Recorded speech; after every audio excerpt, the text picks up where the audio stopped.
They tried to cancel him 4 times. 4 times the machine came for Dave Chappelle. 4 times the think pieces were written, the petitions were signed, the venues were pressured, the networks were warned. And 4 times, Dave Chappelle sold out arenas, broke streaming records, and proved that the only thing more dangerous than a comedian with a microphone is a comedian who absolutely refuses to be silenced.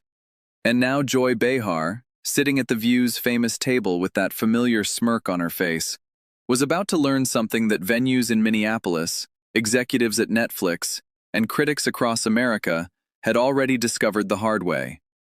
You don't come for Dave Chappelle unless you're prepared to lose.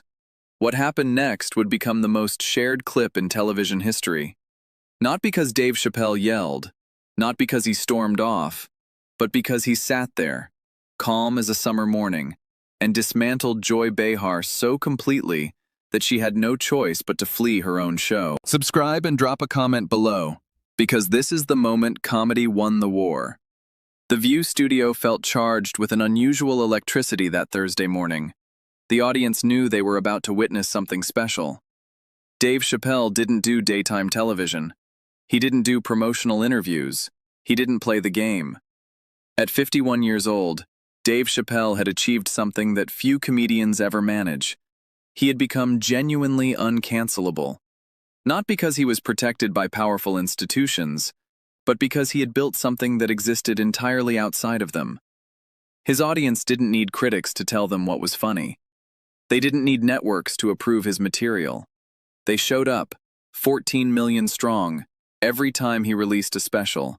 And they laughed at exactly the things the cultural gatekeepers insisted weren't funny anymore. That was the man who settled into the guest chair at The View, nodding politely to Whoopi Goldberg, offering a small wave to the audience, and then turning his attention to Joy Behar with the calm, patient expression of someone who had seen this movie before and already knew how it ended. "Dave Chappelle, welcome to The View," Whoopi said warmly. She had known Dave for years, had defended him publicly when the controversies hit, and there was genuine affection in her greeting. "It's been a minute since you've done the talk show circuit."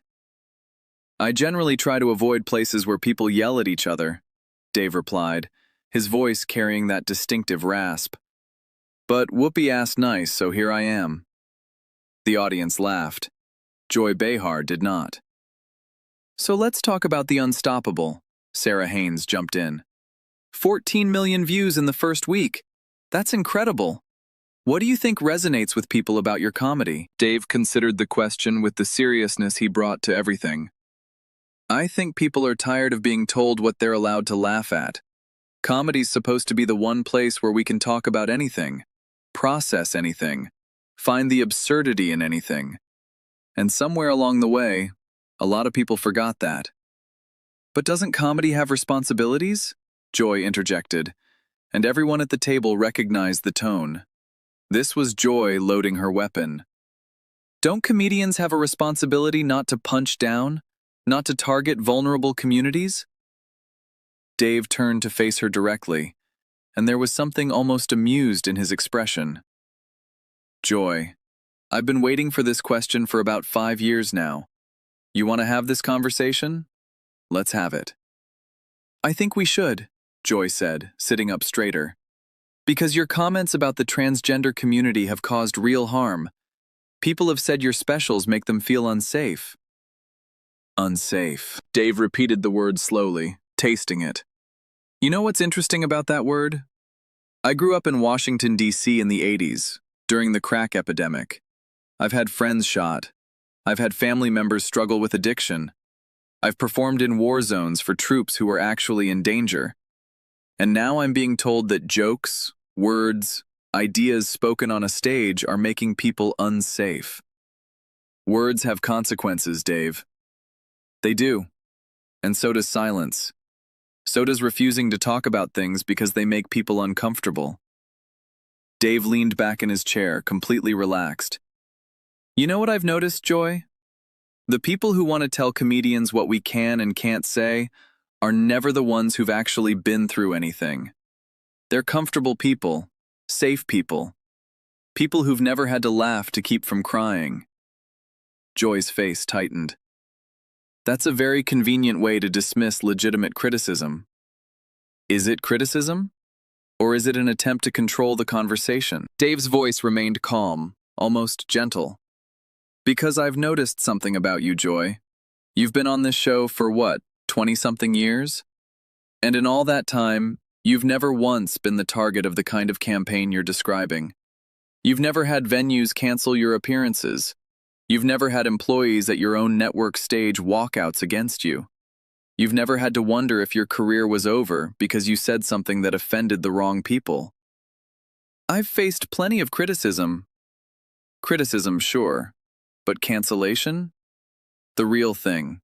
Where they try to take your livelihood, your platform, your ability to speak? No. You've always been on the side that does the canceling, not the side that gets canceled. The studio fell silent. Dave's words weren't loud, weren't aggressive, but they carried a weight that made everyone lean forward. Joy tried to regain control. We're not talking about me. We're talking about the impact of your comedy on marginalized communities. Are we? Because it seems like we're talking about power. About who gets to decide what's acceptable and what isn't. About who gets to be the arbiter of harm and who has to shut up and take it. Dave paused, letting the words settle. You know what I find interesting, Joy? In all the years of controversy around my specials, not a single person who's actually trans has ever confronted me at a show. Not one. The people who come to my shows, including trans people, they laugh. They understand that comedy is a space where we process difficult things together. That's anecdotal evidence. All evidence is anecdotal when it doesn't support your narrative. Dave smiled, but there was no warmth in it. Let me ask you something, Joy. Have you ever actually watched my specials? The whole things, not the clips that get pulled out of context. Joy hesitated for just a moment. I've seen enough to know what you're saying. That's a no. Dave nodded slowly. You're sitting here, on national television, telling me that my work causes harm, and you haven't even watched it. You've read about it, you've seen the reaction to it, but you haven't actually engaged with the material itself. I don't need to watch hours of content to understand its impact. Actually, you do. That's literally the minimum requirement for criticism. You have to engage with the thing you're criticizing. Dave's voice was getting sharper now, but still controlled. This is what I mean about the conversation being broken. You don't want to understand what I'm actually saying.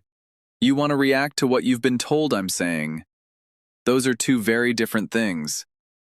Whoopi tried to interject. I think what Dave is saying is that context matters. Context always matters, Dave continued. But we live in a world where context has been declared irrelevant, where a joke can be stripped from its setup, its tone, its intention, and presented as a statement of belief, where nuance is treated as cowardice, and absolutism is treated as virtue. Joy was visibly frustrated now. You can't just hide behind "it's comedy" every time someone calls you out. I'm not hiding behind anything. I'm standing right here, talking to you, answering your questions. That's the opposite of hiding. Dave leaned forward slightly. You know who hides, Joy? People who attack from a distance. People who write think pieces instead of having conversations. People who call for cancellations instead of engaging with ideas they disagree with. I'm engaging with you right now. No, you're not. You're performing opposition. There's a difference. Dave's eyes locked onto hers. Engaging would mean actually listening to what I'm saying and responding to it. You're just waiting for your turn to repeat the same talking points you came in with. The audience stirred. Something had shifted in the room. Dave wasn't being defensive. He wasn't being aggressive. He was simply telling the truth with such clarity that it couldn't be ignored. Joy's voice rose slightly. I came in with talking points because your comedy has a documented history of causing harm to transgender people. Documented by whom? By advocacy organizations that have a vested interest in finding harm? By journalists who've never set foot in a comedy club? By academics who think laughter is a form of violence? Dave shook his head slowly. You know what's never documented? The trans people who come to my shows and laugh. The trans comedians who've told me privately that they appreciate someone actually talking about these issues instead of tiptoeing around them. The conversations that happen in parking lots after my shows, where people from different backgrounds actually talk to each other. So you're saying you know better than the experts? I'm saying I know better than people who've decided what they think before they've engaged with what I've said. That's not expertise. That's prejudice wearing a lab coat. Joy slammed her hand on the table, frustration finally boiling over. This is exactly the problem with you, Dave. You think you're so clever, so above it all, that you can dismiss any criticism as bad faith.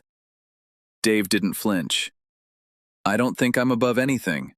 I'm a comedian from Washington, D.C. who got lucky.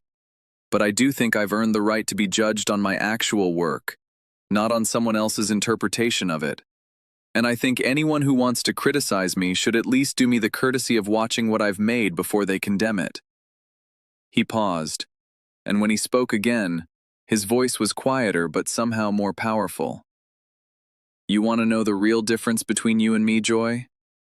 When I disagree with someone, I try to understand them first. I try to figure out why they believe what they believe, what experiences shaped their worldview, what they're really afraid of underneath the politics.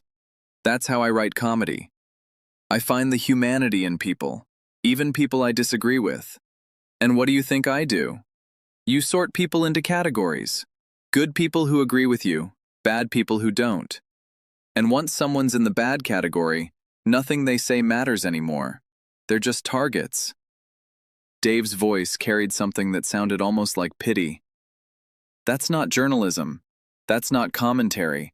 That's tribalism with a television budget. Joy stood up abruptly, her chair scraping against the floor. I don't have to sit here and be lectured by someone who makes a living mocking vulnerable people. You don't have to sit here at all, Dave replied calmly. But if you leave, you're proving my point. You're showing everyone watching that when the conversation gets uncomfortable, when someone pushes back on your assumptions, you'd rather flee than engage. Joy froze, caught between her anger and the awareness that Dave was right. I've spent my entire career having uncomfortable conversations, Dave continued. I've talked about race in ways that made white people uncomfortable and black people uncomfortable. I've talked about addiction, about poverty, about violence, about sex, about every taboo topic you can imagine. And I've never once walked away from someone who disagreed with me. Because that's what this is supposed to be about. The conversation, the exchange of ideas, the attempt to understand each other. He gestured around the studio. This show is called The View because it's supposed to represent different perspectives. But what happens when one of those perspectives gets shouted down? When someone with a view that doesn't fit the approved narrative gets told they're causing harm just by speaking? That's not diversity of thought. That's enforced conformity with a diverse panel. Joy was still standing, her face flushed with anger. You think you're so brave for saying things that hurt people. I think I'm honest. There's a difference. Dave looked at her with something approaching compassion. And I think you're scared. Not of me, not of my jokes, but of the possibility that you might be wrong. That the certainty you've built your career on might not be as solid as you thought. I'm not scared of anything you have to say. Then sit down and listen. Dave's voice was gentle but firm. That's all I'm asking. Just listen. Not to agree, not to change your mind. Just to understand what I'm actually saying instead of what you've decided I must mean. The moment stretched out. The studio was completely silent. Joy Behar stood at her chair, breathing heavily, and everyone could see the battle playing out on her face.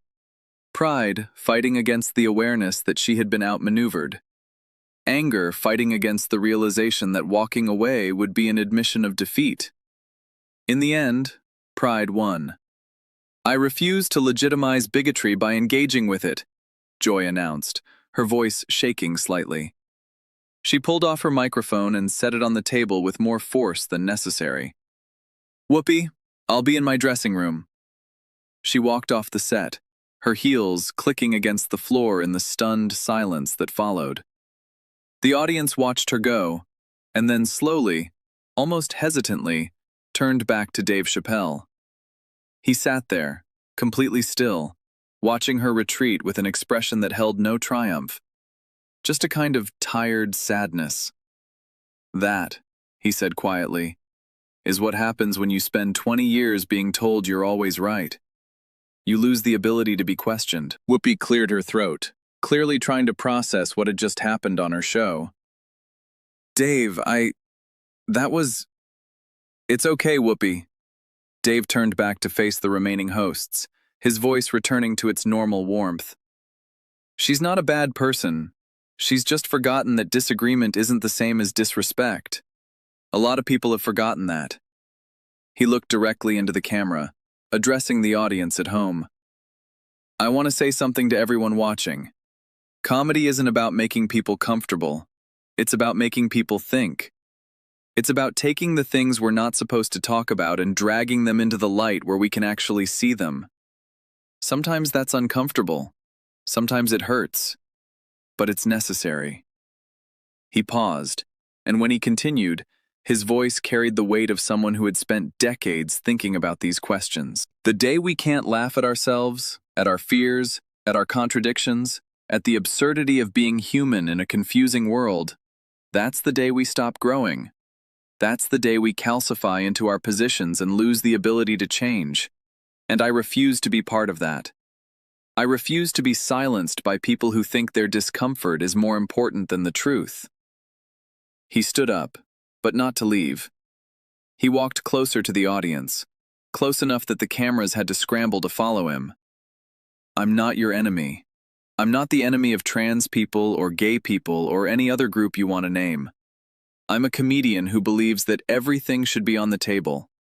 Everything should be available for examination, for criticism, for laughter. Because that's how we process things. That's how we heal. That's how we move forward together, instead of retreating into our separate corners." He smiled, and this time it reached his eyes. "If this is what being uncancelable looks like, I'll take it. Not because I want to hurt anyone, but because someone has to stand up and say that the conversation is more important than the comfort. Someone has to refuse to shut up." The audience erupted into applause. Not the polite, prompted applause of a talk show, but something raw, something that sounded like relief, like gratitude, like the recognition that they had just witnessed something rare. In the days that followed, the clip would go viral. "Dave Chappelle makes Joy Behar flee her own show" would trend for a week. His words about comfort and truth, about conversation and conformity, would be quoted in articles and podcasts and late-night discussions across the country. Chris Rock would post, "That's my brother. Been saying the same things for years. Nobody listens until Dave says it." Killer Mike, Dave's touring partner, would add, "The truth doesn't need to shout. It just needs to be spoken clearly. Dave speaks clearer than anyone I know." Even some of Dave's critics would acknowledge that Joy had handled the confrontation poorly. "You don't win arguments by walking away," one columnist wrote. "And you don't prove your opponent wrong by refusing to engage with their points." Joy Behar would return to The View the following Monday without addressing what had happened. When asked by reporters, she would insist that she refused to platform harmful rhetoric. But the damage was done. The clip existed. The moment had been captured, and 14 million people had watched Dave Chappelle prove once again that the only thing more unstoppable than a man with a microphone is a man with the truth. What do you think about this legendary confrontation? Did Dave Chappelle go too far? Or was he just speaking truth to power? Drop your thoughts in the comments below, and make sure to subscribe for more incredible stories that will leave you absolutely speechless.